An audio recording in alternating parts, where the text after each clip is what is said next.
घना जंगल, आधी रात। राजा विक्रम फिर उसी श्मशान में पहुंचे। पेड़ से उल्टा लटका बेताल हंस पड़ा। आ गए विक्रम, चलो, आज तुम्हें एक ऐसी कहानी सुनाता हूं जिसका जवाब देना आसान नहीं। विक्रम चुपचाप उसे कंधे पर डालकर चल पड़े। कहानी एक गांव में एक हवेली थी जहां 3 लोग रहते थे। एक बूढ़ी मां, उसका बेटा अर्जुन और बहू राधा।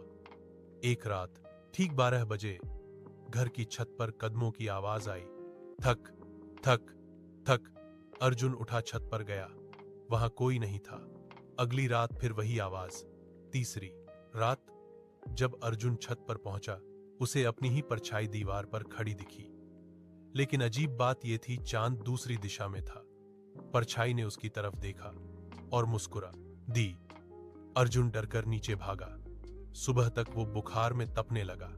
बार बार एक ही बात कहता, वो मैं नहीं था, वो मैं नहीं था। चौथी रात, उस रात छत से कोई नहीं उतरा, बल्कि सीढ़ियों से कोई ऊपर गया। राधा ने देखा अर्जुन गहरी नींद में था।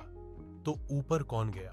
बूढ़ी मां ने धीरे से कहा, जिसे तुमने तीसरी रात देखा, वो तुम्हारा शरीर नहीं, तुम्हारी आत्मा थी। वो पहले ही छत पर रह गई थी। अगली सुबह अर्जुन मर चुका था, लेकिन उसकी परछाई अभी भी दीवार पर थी। और रात 12 बजे वो छत पर घूमती थी। बेताल का सवाल। बेताल हंसकर बोला, विक्रम, बताओ, अगर अर्जुन तीसरी रात ही मर चुका था, तो चौथी रात सीढ़ियों से ऊपर कौन गया? शरीर नीचे था, परछाई छत पर थी, तो सीढ़ियों पर चलने की आवाज किसकी थी?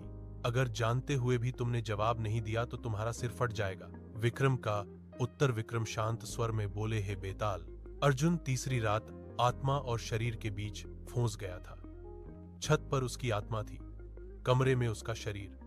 लेकिन चौथी रात सीढ़ियों से जो ऊपर गया, वो उसकी इच्छा थी, मन की अधूरी लालसा।